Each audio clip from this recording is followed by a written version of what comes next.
Ciao, Ciao, ben trovata. grazie Ciao, mille. benvenuta. Dove siamo qui? Qui siamo presso la TLS, Top Language School, la mia scuola di lingue. La tua creazione, ce la racconti un po'? È una scuola che è nata nel 2013, non esattamente dove ci troviamo, perché prima eravamo in Piazza Mercato qui a Montegrotto Terme e poi insomma qualche anno dopo ho deciso di fare il passo e di spostarmi in un ambiente un pochino più grande e ahimè un ambiente che piano piano sto cercando di portare a casa giorno dopo giorno. Io ti chiedo subito qual è il tuo errore di successo, quello che poi ha fatto scattare tutto questo. Ecco, forse il mio errore di successo è stato proprio quello di fare questo grande colpo di testa, perché quando ho deciso di aprire, mio figlio, che al momento ha 15 anni, all'epoca aveva appena compiuto 3 anni, e io, con tanto di bimbo piccolo appresso, ho deciso che a casa a fare solo la mamma non ci stavo, e quindi ho deciso insomma di portare tutto quello che avevo imparato. Io nasco come interprete e quindi, non potendo più viaggiare come dovrebbe fare un interprete, ho deciso di portare tutto in pianta stabile e di aprire una scuola. Quanti ti hanno detto è una pazzia? Tutti, credo, a partire dalla mia famiglia. Però ecco, io ne avevo assolutamente bisogno, proprio perché al contrario di quanto si potrebbe pensare, io traevo dal lavoro, dalla mia attività fuori casa, le energie da dedicare all'interno della casa. Quindi insomma è stato veramente un completamento di me e tra l'altro accompagnata proprio da mio figlio, che all'epoca faceva la scuola internazionale, e quindi io guardavo lui e portavo a casa quello che lui faceva presso la scuola internazionale. Ci presenti la scuola, andiamo a scoprirla? Assolutamente sì. Prego, di qua, seguitemi. Ti faccio accomodare nell'aula blu. Prego. Grazie. Incominciamo la nostra visita da una delle mie aule, precisamente dall'aula blu.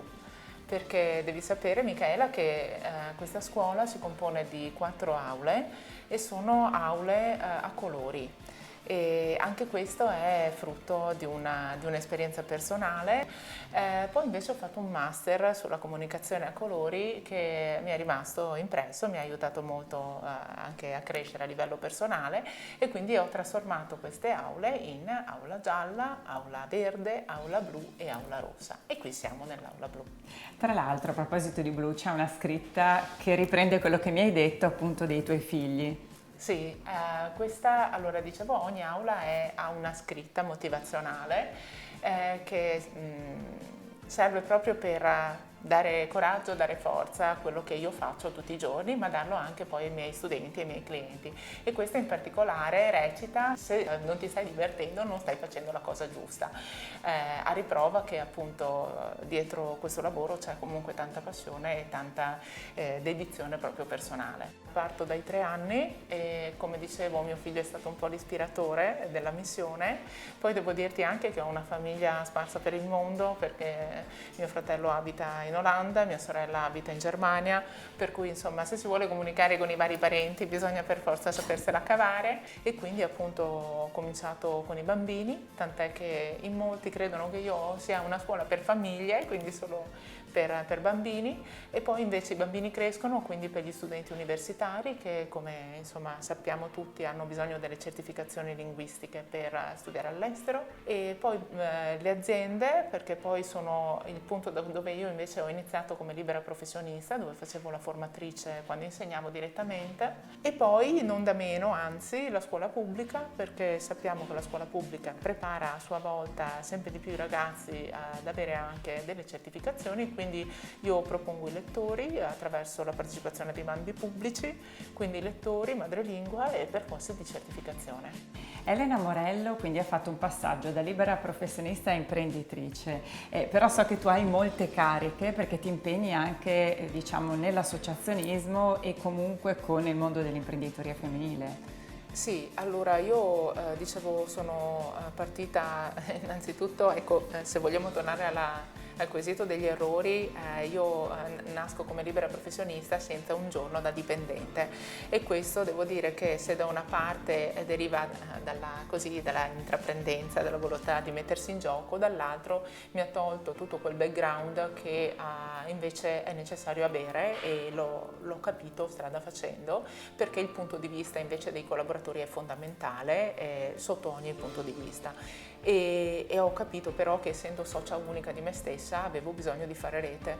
Quindi dopo 6 mesi dall'apertura della scuola, in questo caso sono venuti a cercarmi perché mi hanno chiesto: vuoi diventare socia Ascom in questo caso? E io ho detto: in questo momento devo diventare socia di tutti perché ho bisogno di aiuto, e quindi mi sono subito inserita nel circuito.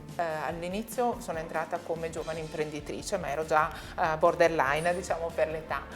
Poi però era epoca di elezioni per la presidenza del comparto scuole e istituti privati, ho presentato la candidatura e ho avuto la possibilità di rappresentare questo gruppo che al suo interno ha anche dei marchi molto conosciuti, quindi portare le nostre istanze di scuole private al Ministero è stata una faticaccia ed è stata un'altra palestra. E poi, ecco, da presidente delle scuole ho potuto far parte, proprio perché presidente di un sindacato, del consiglio provinciale e successivamente della giunta, e attraverso questa opportunità anche mi sono inserita nel gruppo del terziario donna, di cui poi ho acquisito la presidenza.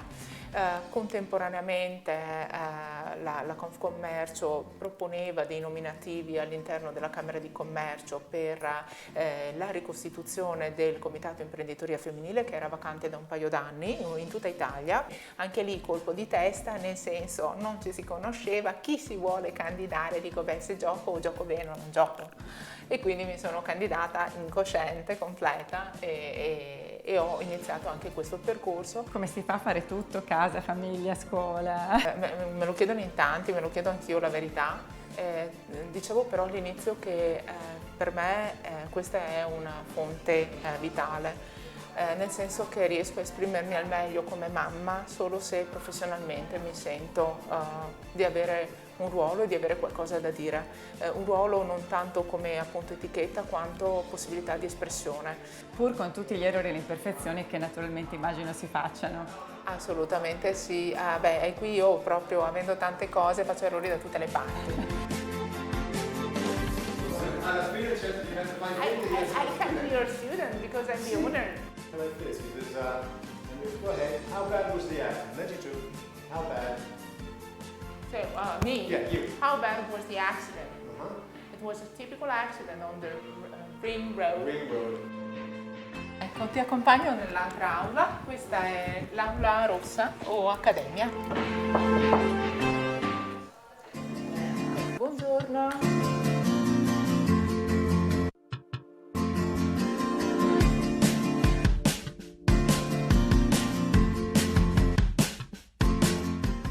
Eccoci qui nell'aula gialla, e come puoi notare c'è un'altra frase motivazionale: se lo puoi sognare lo puoi anche fare, ed è una stanza che appunto segna un po' l'inizio della mia attività, perché come ti dicevo tutto parte dall'ispirazione di mio figlio. Però nel master di comunicazione che ho fatto, il giallo è il colore con cui si inizia la comunicazione, con cui si dà il benvenuto in maniera simpatica e coinvolgente alle persone. Chiaramente è il colore che non potevo che attribuire ai bambini. Questo era di tuo figlio? E questo è di mio figlio, sì, però il secondo che è nato letteralmente nella scuola che ho aperto, quindi in piazza Mercato qui a Montegrotto, quando l'altro aveva 4 anni e mezzo, quindi il primo mi ha aiutato ad aprire, il secondo è nato dentro, e quindi insomma io me lo portavo, allattavo e seguivo i clienti. La mia collaboratrice me lo teneva mentre gestivo era sempre la stessa collaboratrice, quindi ha vissuto con me tutto il percorso. Allora adesso mi piacerebbe andare nel tuo studio e raccontarci negli errori e nelle imperfezioni. Mi hai detto che ce ne sono tanti, quindi andiamo a raccontarli. Andiamo.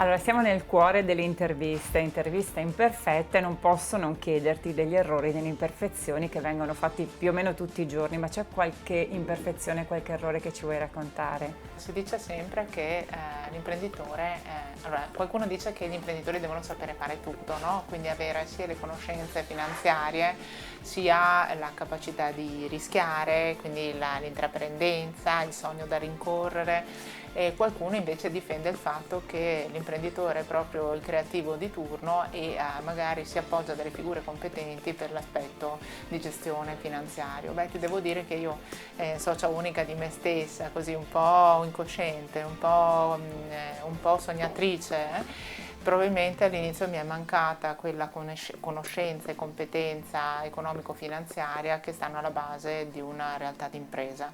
Questo quando ho aperto la società il gioco è stato più importante, anche perché dopo poco ero in attesa del mio secondo figlio, per cui ho avuto subito bisogno di una collaboratrice a tempo pieno o comunque a tempo indeterminato più che a tempo pieno, e chiaramente questo ha impattato e probabilmente non sempre è così automatico sapere quanto i costi variabili incidono al di là dei costi fissi, che uno crede tra l'altro che siano fissi, ma non sempre sono così fissi, e tra questi anche il fatto poi di aver voluto acquistare questo immobile, perché nella mia mentalità di capitalizzare quello che facevo l'affitto mi stava stretto. Un'altra cosa importante, tu hai detto, facendo rete, lavorando anche appunto a livello associativo, anche lì gli errori non mancano. Anche lì gli errori non mancano, perché il fatto di essere all'interno di un'associazione di imprenditori non significa che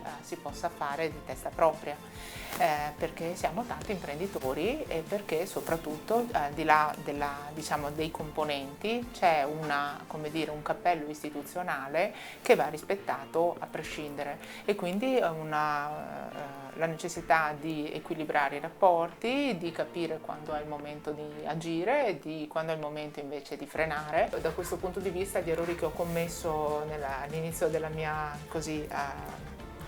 carriera, che insomma in realtà è solo percorso, sono stati appunto di voler velocizzare le cose, quando invece le cose vanno maturate, vanno comprese fino in fondo, e a volte anche quello che non si comprende merita riflessione, perché dietro c'è sempre un motivo.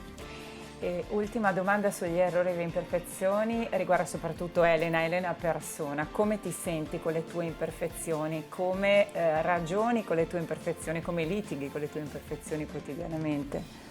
Ecco, questa è una domanda pericolosa, nel senso che sono una che non accetta facilmente le imperfezioni, e questo si ripercuote sulla mia serenità personale e anche sul mio equilibrio psicofisico.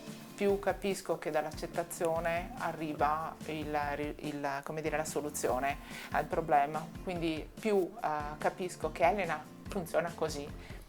Non importa se bene o male, Elena funziona così, e va bene che Elena funzioni così, anche se vado a sbattere contro un muro, poi ero consapevole che stavo andando a sbattere, quindi attutisco il colpo. Come sempre, come per tutti gli altri protagonisti di Interviste Imperfette, questa è la lavagnetta, torniamo indietro nel tempo, questo è il gesso, ti faccio riassumere in una parola tutto quello che abbiamo detto fino adesso. A te il gesso. Una parola o una frase, quello che vuoi, anche in inglese. Anche una virgola. Sì. Allora, in inglese, ecco, la prima cosa che mi ricordo è l'ennesima frase motivazionale che ho proprio stampata qui davanti e che tutte le mattine guardo, in modo da, insomma, anche quando così il cielo è grigio, vederlo rosa, ed è Yes You Can, che è poi una frase che stampo anche nei volantini. E non è tanto un errore, ma un qualcosa che dall'errore si può rinascere. Io posso, tu puoi farcela, e nel momento in cui